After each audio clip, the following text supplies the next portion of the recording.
Hi people, Moino Ray from Bakirgan as always. Heather as always speaks for itself. The subject of discussing that I never discuss particularly, or in particular, or specifically, or in depth, whatever, is I'm sorry if this video is a bit dark, but it's dark outside. Ignore the dogs in the background, just miscellaneous nonsense. In any case, yeah, as the header suggests, as always, what I'm going to cover as a topic or topic-wise is the toxic effects of drugs, alcohol, or any mind-altering substance. Emphasis laid on mind-altering, definitely. And it's not going to be a long video, okay? And this video especially applies to people that have clairvoyant capabilities. It applies to people in general, but it's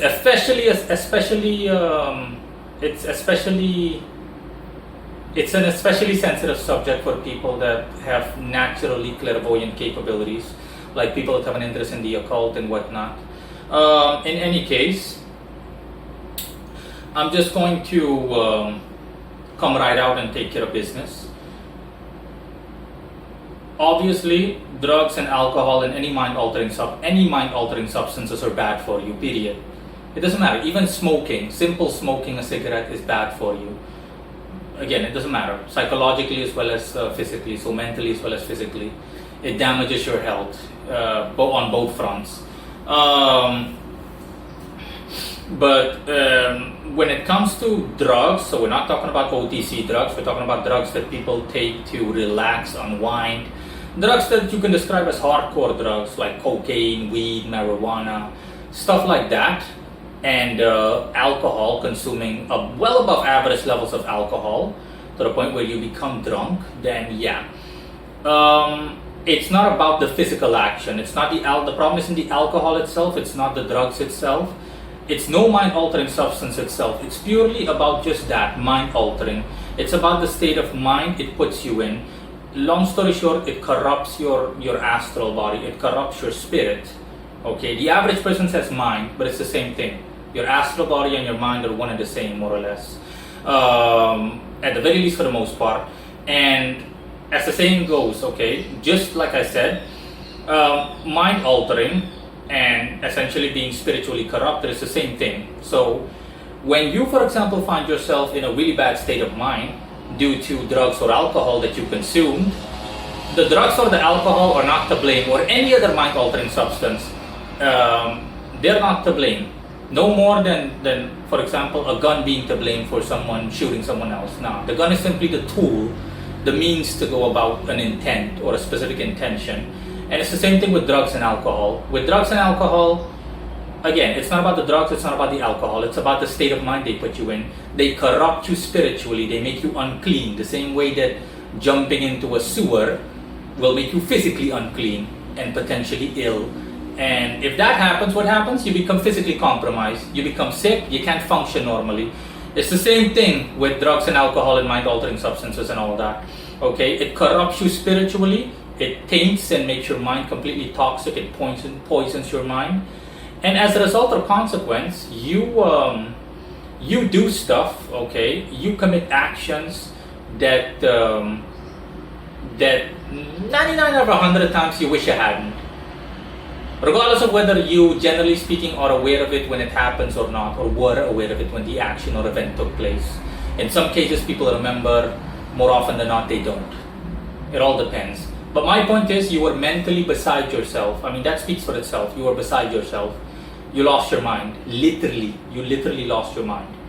And as a result, you simply, again, commit acts that generally speaking the public would disapprove of, or at least the majority of the population in the world, or the majority of civilized society would disapprove of.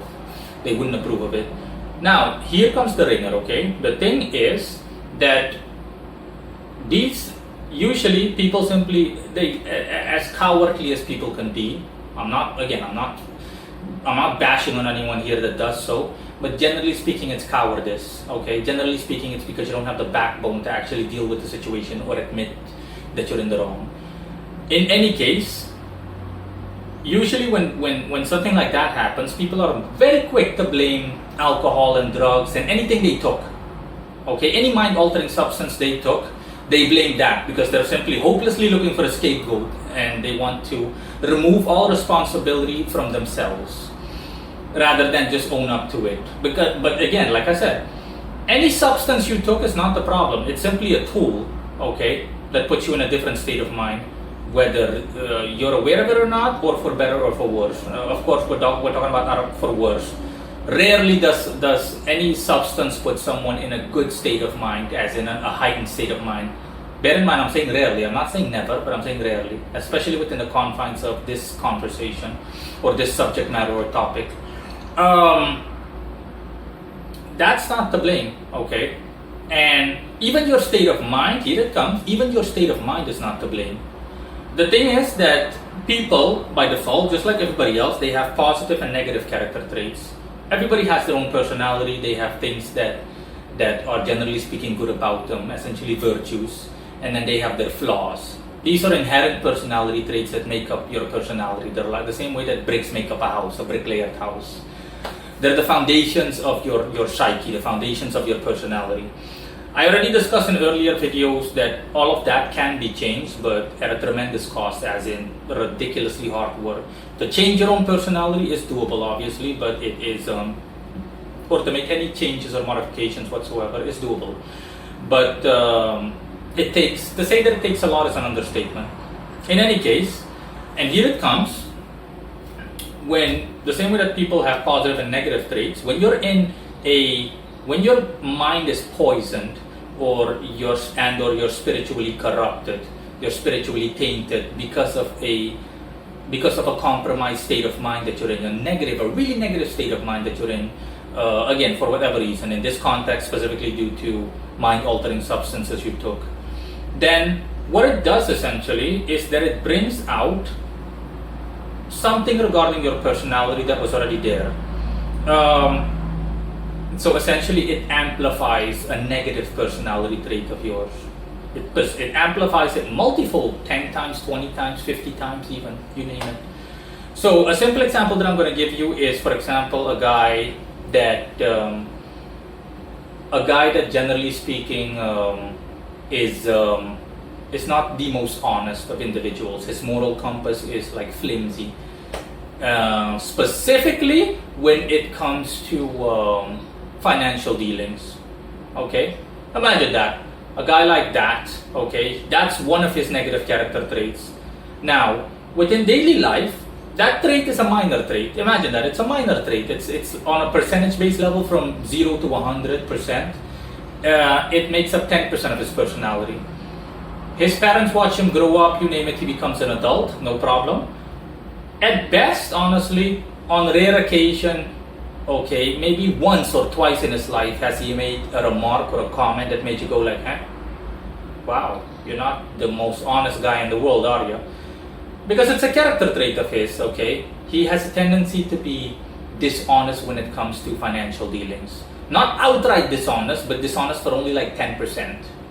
That's one of his character traits. You rarely see it, nothing, no complaints about the guy. Okay, the guy can work at a bank even as a bank teller and it's not an issue. Okay, not an issue whatsoever. The guy comes into contact with like hordes upon hordes of cash. It's not an issue. He just puts it away, blah, blah, blah.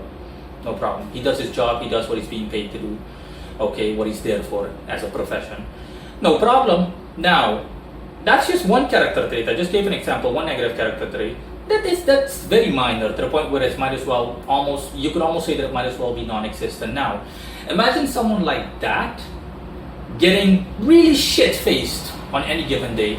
You name it. The guy was in a horribly bad mood because, for example, he was married, his wife broke up with him and took the kids if they had kids. Just an example. And the guy resorts to alcohol. He's not a drinker. Okay, he drinks maybe on rare occasions once a year and even then it's only brief. So the guy ends up chucking down 3 bottles of vodka, you name it, 6 bottles, it just goes on. What do you think is going to happen? The guy, he's in a completely compromised state of mind. The guy's, he lost his mind, okay, all rationale, his conscious rational side is completely shut down for 99%, 99 to 90%. Completely shut down, okay? He's only aware of what he does as a vague memory. Let's just put it that way, like 1% self-awareness. because as far as I know, you can't like shut down 100% of yourself. That's not doable now. Some part of you always remembers. Okay, a part of you is always conscious, regardless of how minor. Now, keeping in mind what I said regarding his negative character traits, would it be a surprise if I said that this guy essentially shows up in the news? Because guess what? He went to the bank that he worked at and he tried to rob the bank with a toy gun. And it actually worked, and he did the same thing with 5 other banks before police apprehended him and he was thrown in the slammer.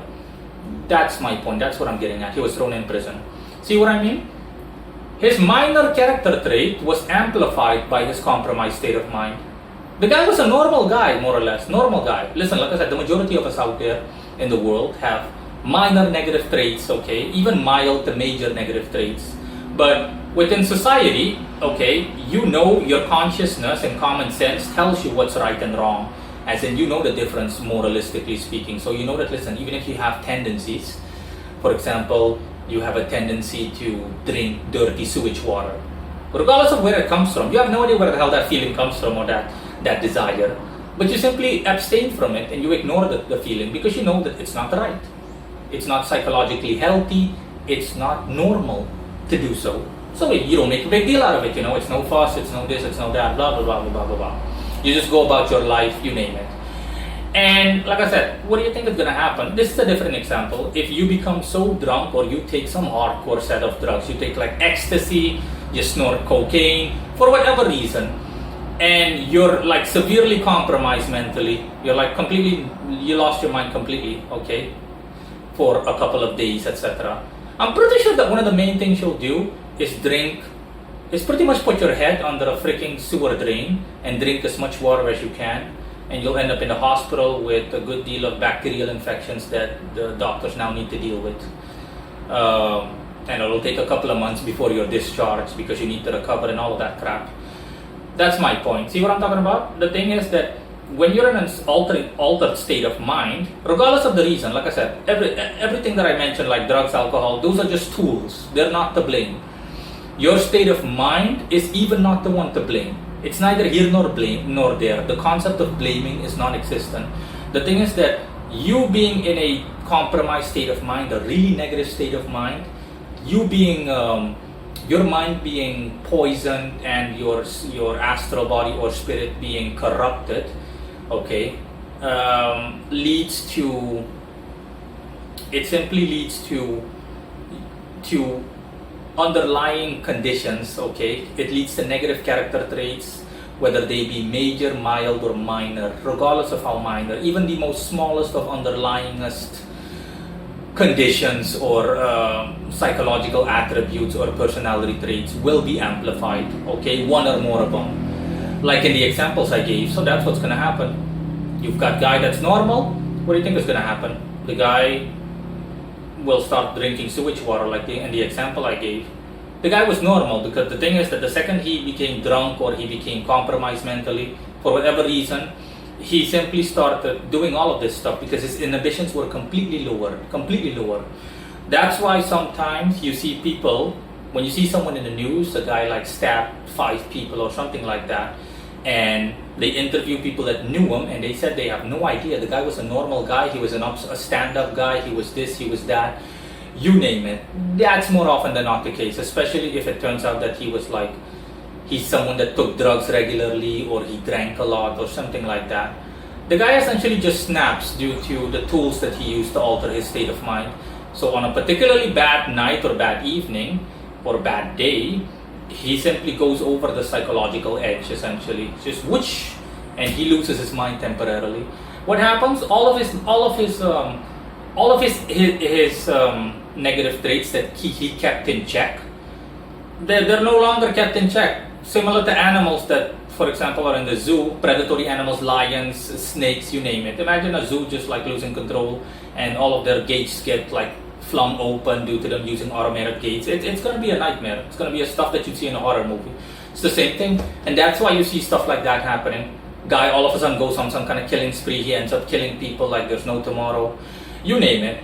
99 out of 100 times, that means that the guy had the underlying desire, whether it be a condition or a natural personality trait for violence. He had a tendency for violence. For example, someone that had a natural tendency for violence, as in the person never did anything, but the person was like 4 or 5% fond of violence. Pretty sure that the person had like once or twice the idea to like stab someone, but the person never acted on it because the person keeps himself inhibited through common sense and through rational thinking brought upon him or her by society or anything. So the person is like, hey, listen, obviously that's you must be nuts to do something like that. It doesn't matter whether I get like sometimes slight sensations to like kill someone or be violent by stabbing something, stabbing an animal, hitting someone. You just ignore it. They just ignore it because they're like, yeah, they know that that's not a normal thought. That's like, you can label it a crazy or insane thought that immediately just leaves their mind. It only stays for a couple of seconds. Whereas when they're uninhibited, all of their psychological barriers are down because they're in an altered state of mind, a really, really toxic, negative state of mind, then yeah, everything, the floodgates are flung open. It's like the purge, and the guy just goes nuts. The guy's violent personality trait, that minor personality trait, gets amplified times 50. And that's the result. The guy goes up and it's just, hey, what's up? Bam! Stab the guy. Another woman stabbed the guy. Woman with babies stabbed both of them. It just goes on, and that's why you see stuff like that, okay? Someone's personality plays a big role in stuff like that. And it doesn't have to be mind-altering substances, like I said. It could be anything. It could be a traumatic event. It could be anything that causes mental illness, okay? Any unrealistic amount of tremendous pressure that's being exerted upon you for an extensive amount of time and that is left unchecked, untreated, or isn't dealt with or coped with in any way, shape, or form can cause problems at random intervals, at intermittent time periods. And yeah, that's essentially it. So again, that's why you're seeing, for example, some people give into violent behavior. For example, they follow the same pattern, the same outline that I discussed, as in they're in a compromised state of mind regardless of what the reason is, they're not in the right mind. One person acts violently, another person acts by committing suicide, so through nihilism or nihilism. It just goes on. Another person does this, another person does that. It just goes on and on and on, okay? What other examples can I give? Okay, another person starts stealing, you name it. So with the first person that I mentioned, yeah, a propensity towards violence, regardless of how minor. With the second person, a propensity towards nihilism, regardless of how minor. With the third person, a propensity towards materialism, regardless. So if you're generally speaking, I'm going to give myself as an example. I've already said this in an earlier video, but let's just say setting aside the fact that I'm an occultist, right? My natural, I also was born essentially, as in I had the inherent personality trait that God gave me. Part of my personality or characteristic traits were also that I suffer from neurosis, I was delusional, so I was unable to see things clearly. I was unable to see the world, as it really is, or to see myself the way the world sees me.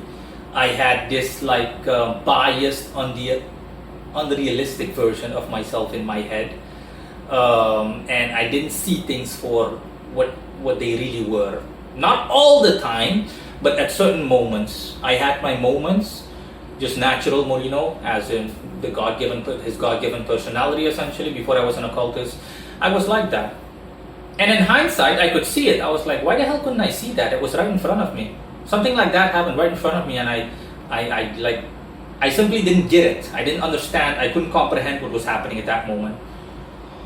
That's an example, okay? That's delusions, neurosis, same thing. Someone told me something 20 years ago. After 20 years, it pops up into my head, and I'm like, hey, wait a minute. Billy told me when I was like 5 years old that, for example, usually it's something negative. For example, that I'm gay. Of course, Billy was a dumb fucking kid. I'm just giving an example. Just an example. I didn't know anybody named Billy. I'm just giving an example. And he told me something like that, as in, you're gay, when we were kids playing in like a playpen or in the schoolyard or whatever. My point is, all of a sudden stuff like that will pop up into your head. That's neurosis, okay? People, for example, taking advantage of you when you were like at your lowest point. It just goes on. All of that. Neurosis by definition is random thoughts throughout your entire life, primarily negative thoughts being recycled in your mind. And usually it's triggered by intense mental pressure being exerted upon you. So when someone's pressuring you, putting a strain on you mentally, then usually it comes bubbling up, it comes surfacing, it surfaces. So that's essentially what I mean. Now imagine if I were to like lose my mind, literally. I said this in an earlier video, the video called The Link Between Mental Illness and Occultism. Yeah, if I were to like really just go off the deep end, you name it, I took like 10 bottles of vodka, I took every hardcore drug out there, I snorted 10 lines of cocaine, I smoked marijuana, I did all of that crap in one day, then you can see what time it is, okay? The thing is that my neurosis, my inherent characteristics, without not taking into the fact that I'm an occultist, this is assuming that this is based on the precedent that I'm the average person, the average Joe out or Simon out there. What do you think is going to happen? I'm going to literally just lose it completely. My neurosis would skyrocket times 25 estimatedly. My delusions would skyrocket. What would happen is that I would end up homeless essentially, like some crazy guy literally walking across the street. I'm completely out of touch with reality. I have no idea what's going on around me. I don't even know where I am. I don't even know what day it is, what time it is, what country I live in, nothing. That's the delusion, amplified, super amplified. The neurosis would be, for example, me just talking to myself and displaying levels of anger, rage. I would just be like a crazy guy that just walks on the street and would be like, hey, fuck you, man. Okay, I have no idea what the fuck you're talking about. Fuck you, you're gay. That's what I'm talking about. Okay, because what's happening is that in my mind, the thoughts that I explain, all the negative thoughts of negative situations that I've been in or that I've been a victim of in my life, they keep recycling themselves like clothes in a freaking washer and or dryer at superhuman levels of speed, okay? Like a freaking freight train. That's my behavior, okay? That's why I'm saying like, fuck you, fuck you. Essentially in my mind, I keep telling people that took advantage of me, I'm reacting to what I'm seeing in my mind, and I'm construing it as in something that's happening in front of me in real time, when that's not the case. So that's why I would like keep screaming fuck you, as in fuck you Linda, fuck you Mark, okay, you guys are sacks of shit, blah blah blah blah blah, I'll kick your ass. It just goes on. That's how you essentially turn into one of those so-called people that you see alongside the street. Honestly, it's a sad thing, but yeah, it still happens, you know, as above so below. And that's how all of this stuff comes to pass. That's how all of this happens. And yeah, that's definitely something you need to be on the lookout for. So you need to be really wary of your state of mind. Okay, really heed your state of mind.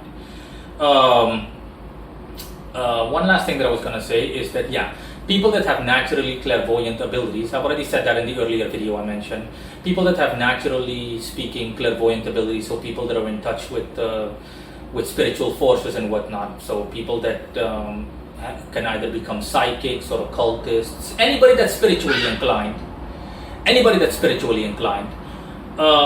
if you're one of these people, you definitely need to be very wary of any mind-altering substance. No drugs, no alcohol whatsoever. I'm not saying that you can't have like a zip of alcohol every now and then, just in a casual way, but no serious drug use, no serious alcohol use, nothing that even comes close to borderline abusing it, or any mind-altering substance that can have a negative impact on you in terms of psychology or psychologically. Because if you do so, then you'll approximately need half as much as the average person needs to go off the deep end the way that I described mentally. So yeah, that's a drawback of being spiritually inclined compared to the average person, which has nothing in terms of spiritual affinity. It's just like what they can see, hear and feel, you know. It's just like animals running around or chickens with their heads cut off, compared to you who can generally speaking gets like vivid dreams about a dead grandmother, and you know you came into contact with dead grandma, with Nana. It just goes on and on and on. You that have clairvoyant ability, naturally speaking, you're extra sensitive to stuff like that, because since you have a heightened state of mind, your heightened state of mind is also prone to breaking. It's not just extra heightened, it's extra fragile compared to the average person. It goes both ways, as I've always said. As above, so below. It goes literally both ways in general. So you're extra susceptible to stuff like that. Whereas the average person would need like 20 bottles of vodka to lose it. You would only need like 5 to 10 bottles of vodka to lose it. So yeah, that's definitely something that you need to keep in mind if you're if you have good psychic affinity or good levels of clairvoyance, natural clairvoyance. You're someone that you're attracted to the occult, you're attracted to everything, the whole occult community, dealing with spirits, dealing with spiritual energies, chakras. Even if you're a new ager, even if you're someone like that, okay, it does not matter. Okay, the majority of people that have an interest in stuff like this, they have, naturally speaking, clairvoyant ability. I don't think I've ever met someone that was like purely materialistic, like the average person. Nothing, no spiritual affinity whatsoever, and yet the person had an interest in the occult. No, I never came across someone like that, not that I can recall. 99 out of 100 times, yeah, they have natural gifts, psychic gifts, as in being able to communicate with the other side, quote unquote the other side, or just being able to communicate with higher forces, spiritual forces, non-material forces that rule the world, more or less, so to speak. So that's my point. That's simply stuff you need to keep in mind, okay? If you're one of these people, you better stay the hell away from drugs and alcohol for your own well-being. Otherwise, you're going to turn into a social parasite or a deadbeat or an amalgamation of the aforementioned, and it's not going to be pretty. Your life is going to keep spiraling downwards until you either die from an overdose, commit suicide, because you had like a hint of nihilism in you, or something along those lines, okay? You feed your soul with positivity, not with negativity. That's all. Bye.